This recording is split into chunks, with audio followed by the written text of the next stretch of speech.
What should BYU fans expect from their quarterback play this year, and how good is Ryder Lyons?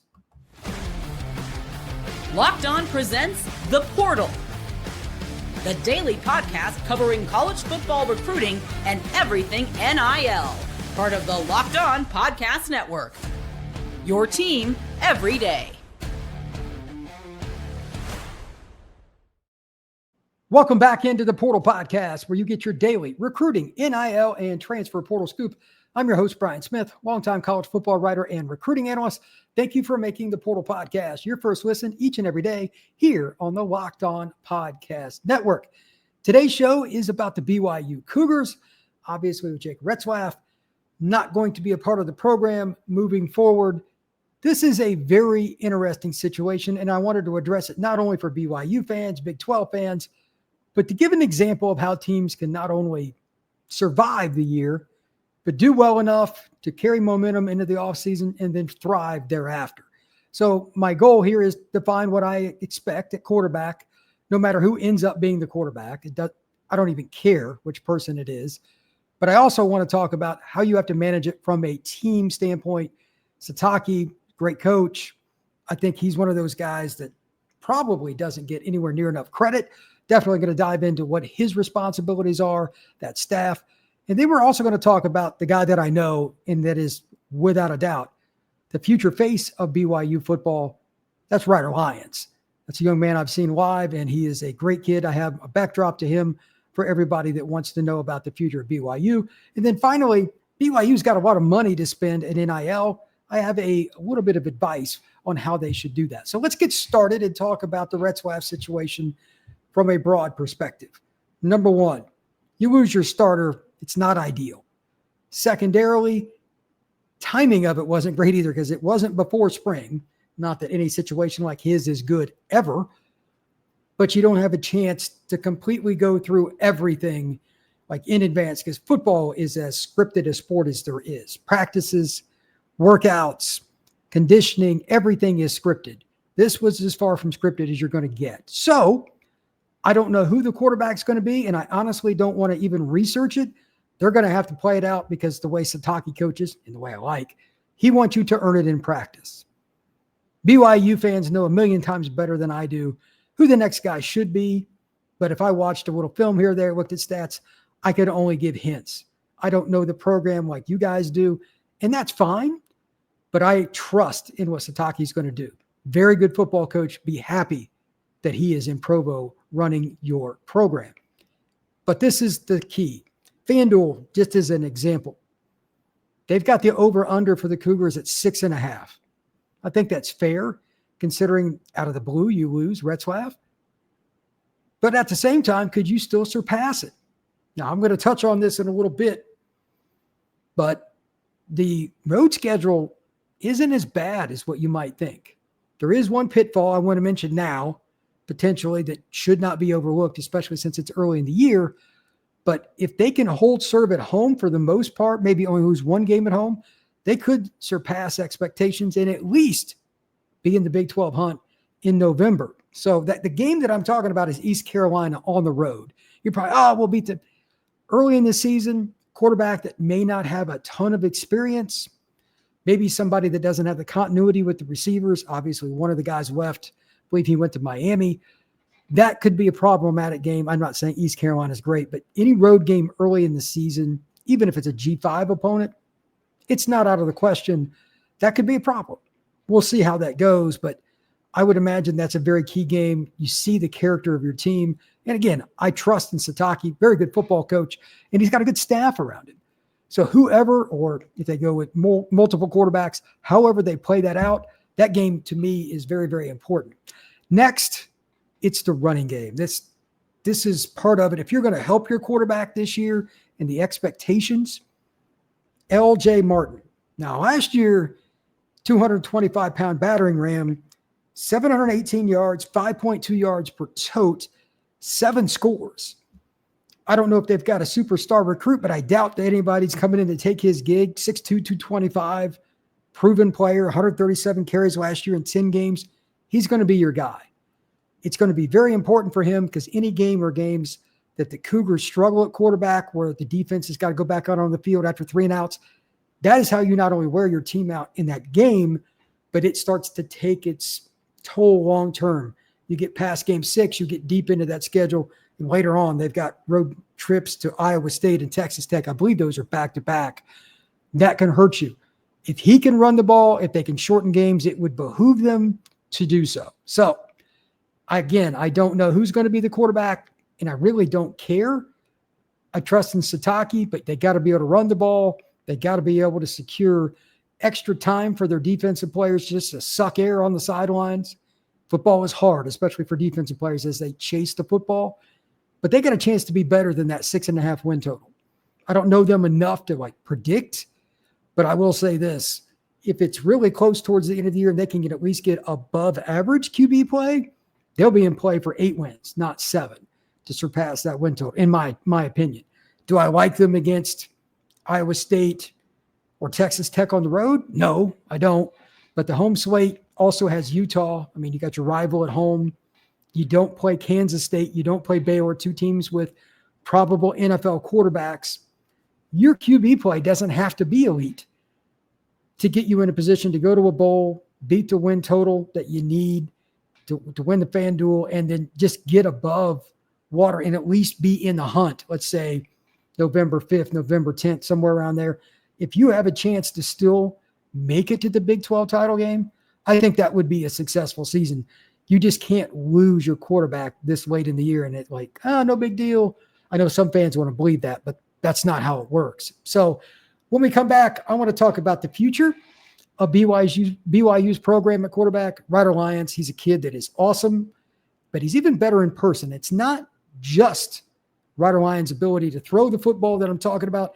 He's a young man that has all the ability off the field as well. That's next on the Portal Podcast. Have you ever decided at the last minute to head to the ball game with some friends or family? Could be game day and you suddenly realize you want to be in the stands. That's exactly where Gametime comes into play. The easiest way to grab last-minute tickets without the stress. The money you save on tickets, you can use for food, you can use for drinks, you can buy a shirt, you can do whatever you want. That makes it easier, and you could even use that money to take somebody else with you to the game.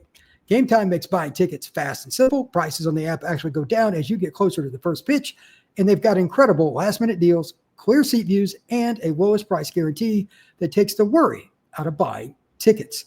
The best part for me, and I don't care if you're going to a baseball game, basketball game, concert, if you're going to a play, you click on the seat once you're in the app, and you can see the view from that seat to the pitcher's mound or the stage for a play, whatever it may be, which is awesome.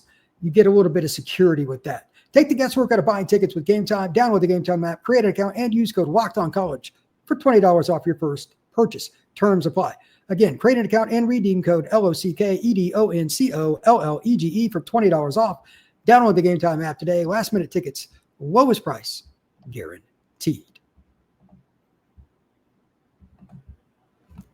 Thank you once again for making the Portal Podcast your first listen each and every day. I truly appreciate it. Please hit that like and subscribe. And if you would, please make a comment down below. What do you think? Is Retzlaff going to be that big a difference for BYU? Are they going to fall off? If not, let's hear what you have to say about that situation. But now something I know, and that's Ryder Lyons is a very good player and a very good young man.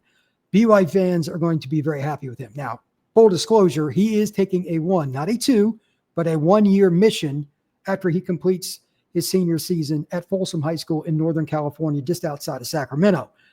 But based on the way Ryder has gotten bigger, faster, stronger, he added about 20 pounds in the last year, I would assume that he'll be ready to play to the best of his ability his freshman season in Provo. He's already got a big arm. He's a tremendous athlete, and he's a quick study with whatever he does. He's just a very quick-witted kid. I don't think that he has any problem taking on the responsibility of the playbook or being a leader, whether you want to be or not. As a quarterback, you're going to be looked at as a leader, whether you're vocal or not. He's somewhere in the middle. I wouldn't say he's super outgoing, but he's certainly not quiet either. And I had the opportunity to see him not this spring, but the one before as he was going to his junior year at the Under Armour camp in Miami. He had some family down there. He was going to travel there, so he did the Under Armour camp while he was down in Florida. That is a great kid. if you can't get along with Ryder Lyons, just talking football or whatever it is, you probably need to check your own pulse. That's the kind of person you want to be around just as a personality, be around one of the guys. He's somebody I could see in business. He's somebody I could see doing advertising. He's somebody I could see doing just about anything that he wants. When you're dedicated like he is and you're easygoing and likable, the world is a much easier place for you to navigate. And then you add in Ryder Lyons being about 6'3", 225 pounds, yoked, and absolutely a phenomenal quarterback talent. Yeah, that's going to help too. I will make this projection on Lyons right here and right now. I don't know if he'll start as a true freshman when he gets there on campus. I guess you could say his mission year is his redshirt year. That's a lot to ask. But if he's not the starting quarterback at BYU his second year, I would be very, very surprised. He's the most talented quarterback they've signed from a physical standpoint, probably since Steve Young in the 80s. Like literally. He's bigger than Steve. And I don't know if he's as good a runner, but he's pretty darn mobile. In a straight line, he's pretty good. And he can make some moves. So if you want to run RPO, if you want to be a true drop back team, he's certainly accurate. And if you want to be that team that bootlegs, waggles, kind of a West Coast look, old school BYU, you could absolutely do any of those and be fine.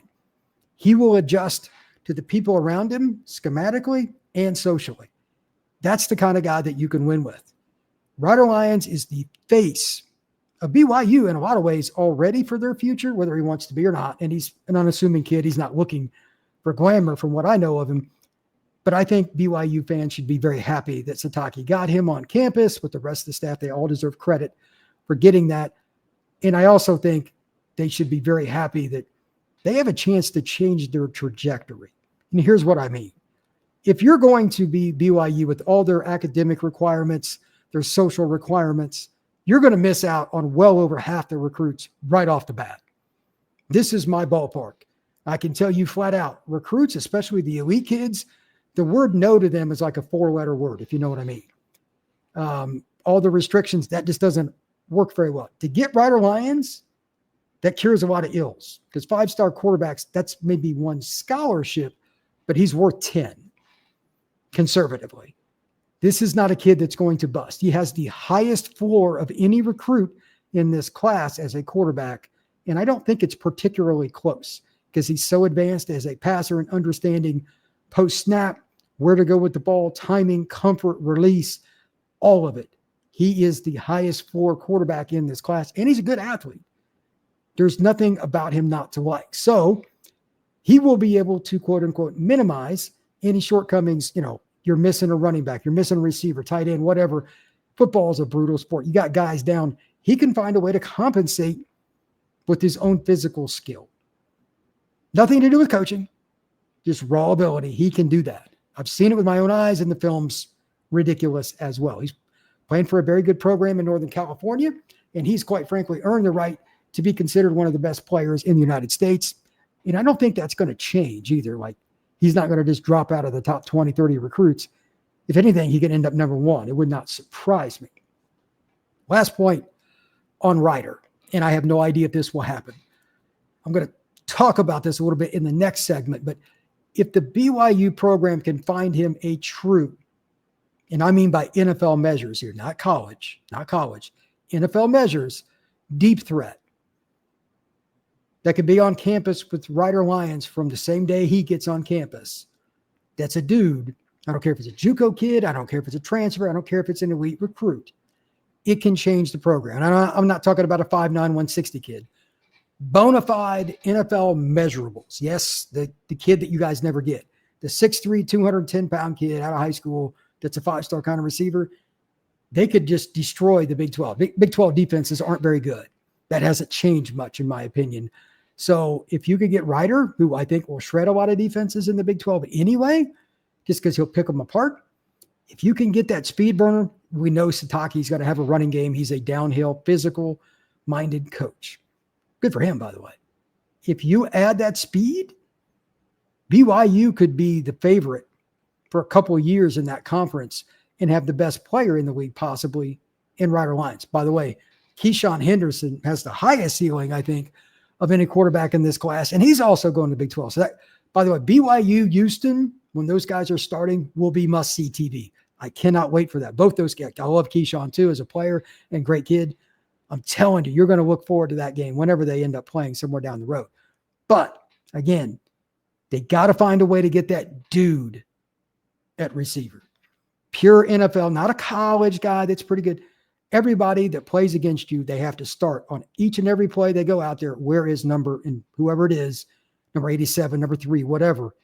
If you can give Ryder Lyons that, the BYU program long-term will be totally different. Sitake may be a ground and pound, defensive-minded kind of guy in general, but when you have Ryder Lyons, if you can give him a deep threat, it's not going to be very hard to unleash. And against Big 12 defenses, the numbers that he could put up will be insane. That's just my take. So when we come back, NIL. I want to preview this real quick here in the next 10, 15 seconds. Is BYU's NIL being used the best it can, and should they adjust because Ryder Lyons is coming to Provo? There's a lot of little things to talk about there. That is next here on the Portal Podcast.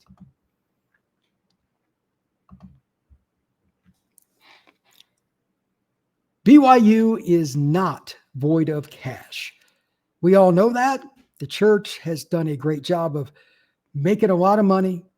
They've invested well. They do a great job with Edwards Stadium. Like, that place, in my opinion, might be the most beautiful setting in college football. It's certainly in the conversation. It's one of my bucket list places. And above all else, here's the key. It's a place that if you put a quarterback like Ryder Lyons in there down the road, I think they can be really, really good. So you can't squander that opportunity. There's two primary things they got to do with NIL, some way, shape, or form. And I don't know how much they want to spend and all that. I don't know much about their collective, but they have cash. Number one, you've got to actually spend more on defense than offense. Again, Ryder is going to make up for a whole lot of sins on offense. I'm not saying don't go get kids, and I already brought up some way, somehow they got to get a deep threat, a guy that is just straight up going to scare the bejesus out of the other team. Secondarily, though, it's the one that you may not think of. If you're going to score a ton of points, you got a chance to win games, but how about actually doing something once you get to the playoff? College football playoff, there's two things beyond the quarterback that is key. Recruiting depth. Look at the teams that make it into the playoff and look at those that sustain it. It's not surprising names here. Texas, Clemson, Notre Dame, Penn State, Ohio State. These teams do well in the trenches, which Sitake certainly approves of. And they also do well with depth. They don't have spots where you just attack to mitigate their talent at other places. They don't. They have very few holes. BYU usually has holes. If you're going to spend, right now is a good time to start figuring it out. You need to actually talk to Ryder about it from a collective standpoint and all that. Like, literally sit down with him. I'm telling you, he is a really smart kid. What is going to help you on offense, obviously. And then you got to figure out some defensive ways to get kids you just normally don't get. Some of those kids I talked about earlier that probably don't really want to go to BYU, at least make them think about it. If you're going to take some shots, do it with a future National Football League quarterback on your roster. If they could have a top 3, maybe even the best defense, let's say Ryder's second or third year on campus, they have the best defense, for the sake of argument, in the Big 12. How in the world would you not win the league barring just terrible injury luck? How? Ryder Lyons, I'm telling you, flat out, he's going to be an NFL quarterback. You have to go out and spend the money. And it will be gross what you have to spend. You will have a deficit in your athletic budget. Too bad. Ohio State, I believe, was negative 33 million or something like that last year. How bad do you want to win? Winning means you're in the red. There is no black with that. That year that you have a shot to go to the playoff, or both, you got to spend on defense. It's a lot harder to get defensive kids to Provo, or any school for that matter, than it is offense. Defensive kids are a little bit more individualistic, and they're a lot more difficult to deal with as a general rule. And I'll give you this story. There was a player that went down on a major program, and then another guy right next to him in the same game. Defensive lineman. The coach of that school, I'll leave the name out, told one of my buddies in the media, I need a defensive lineman to pull up in the parking lot on his motorcycle, come into my office, put his boots on my desk and tell me that he's going to play defensive line. Those kids don't necessarily fit BYU, but those are the guys that go to the NFL a lot. They're going to have to find a way to get somebody of that ilk, maybe not quite that much, but they still need somebody like that to be a dude. Doesn't have to be a Ryder Lyons level, but they need a guy. They've had some pretty darn good players over the last 5-10 years, but now they need somebody that's literally like a first-round pick on defense. Do not waste Ryder Lyons. You've got a chance to do something that makes me love college football more than anything. Be the underdog that goes to the top. Most sports in college football, usually, in general, it's the same way. There's a handful of teams. We kind of know who it's going to be. Yankees, or it's going to be like the Bulls with Jordan. Like, it's obvious most years who the best teams are. But one of the best players is not going to go to a team that doesn't normally win at an elite level. You got to maximize. Find a way to get that defensive player in addition to that receiver or whatever. Spend that money. You're not going to be able to take it and use it for something when he leaves and maximize. Ryder Lyons is only going to be there 2-3 years. You got to make sure that you use not just like your ability to find guys, but you're going to have to overpay when you do. Will BYU do that? I'd like to hear what people think about that, whether you're a BYU fan or not, because Baylor, Texas Tech, definitely TCU, all those schools in the northern part of the state of Texas, they got cash. We know that Oklahoma State does. That's not an easy road to hoe. I don't know if Arizona State's NIL will improve enough short term to get them where they need to be. It definitely needs to get better. But K-State and Iowa State, they've got good programs. But if you can get enough money towards the elite kids, you could win the league a couple of years in a row with Ryder at quarterback at bare minimum. Think of what going to the playoff, even if they didn't win a game, think of what going to the playoff would do for the BYU brand, not just athletically, socially and economically long-term. You're going to have to be in the red for a year or so, but the windfall from applications, the windfall from exposure for the church, and just for the state of Utah, it would be pretty cool. And guys like me who just love college football that would like to see a little more diversity in terms of who goes into the playoff and has a chance to win games, yeah, that would be awesome as well. There's no short way to look at this. It's a pretty big box you're going to be pulling from because every position matters. But one or two guys, and I don't even care if it's first level, second level, or third, elite player, are you going to go out and spend while Ryder Lyons is on campus? I don't know. Last thing I want to talk about, just for fun here, I kind of touched on it a little bit, is this year's schedule. I want you to think about this year's schedule if Ryder Lyons was in year 2, year 3, because in some capacity, this is going to be pretty much what it is in a couple of years. I'm thinking they're going to go over the 6.5 win total because I trust in Sitake. That's just my opinion. I don't know their roster well enough to dive into it, so I'm not going to try to put out a farce here and dive into I don't know them well enough. The only game I really, really watched them last year was the ASU game when Retzlaff was okay, but he didn't play great. Here's what I know. The home games, again, the only one I really cared about, that's Utah. That is your bread and butter game. It's actually one of the most fun games in college football, in my opinion. Maybe I'm wrong about that, but I really respect BYU as a program. And the same thing for Utah. They find guys and grind it out, take 3 stars and end up getting drafted because they have good coaching. Both programs have very, very good coaching. But those 2 games, October 25th, you play at Ames, Iowa State. That's tough. You get a week off, which is good, but then you go to Texas Tech. I'm curious to see if McGuire's squad accepts the hype. They've spent more money than anybody in the offseason. I'm not curious. I'm just overwhelmed, with the possibilities. Curious is a mild statement. I'm just overwhelmed with how many different outcomes there could be for Texas Tech, because a lot of those kids could fold under the pressure. Who knows? Some of them are from smaller schools and some of them are from bigger, but that's a lot of pressure on a program that's not used to being in the spotlight. BYU could maybe crash their party on November 8th. I think that game is one of the more intriguing games in the entire Big 12 season. as far as the other game that I think is interesting, it's the timing of games, and it's what makes college great. College kids have highs and lows. You play TCU on November 15th, a team that, quite frankly, can be good, can be bad. We'll see. But it's a big home game, Big 12. You're probably going to win, is my guess.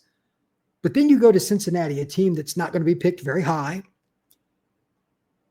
Does BYU falter? That's the kind of game this year that could see you go under the expectations. You should beat Cincinnati, even on the road. But do they? We'll see what kind of maturity they have and how good the quarterback play is, quite frankly. Based on what Sitake and his group are able to do, road games like Cincinnati are the absolute epitome of upset city. Looking ahead, any of that can be discussed, but that's the game that I would worry about, because the last game they got UCF at home to finish out the season, November 29th. It's easy to look forward to your final home game if you're a senior, etc. Don't take that Cincinnati game lightly. That could be the difference between 7 wins and 8 or 9, etc. You cannot lose to a team like the Bearcats, who are probably just, quite frankly, in rebuilding mode and most likely a bottom 4 or 5 team in the league. If they win that game, maybe going into the UCF game, they have a chance, who knows, to even be in the Big 12 title game. It's possible. With that, I appreciate you stopping in to learn more about BYU, Ryder Lyons, and the future of BYU's football program. Thank you again. Please hit that like button and subscribe to this podcast. We will see you again soon here on the Portal Podcast.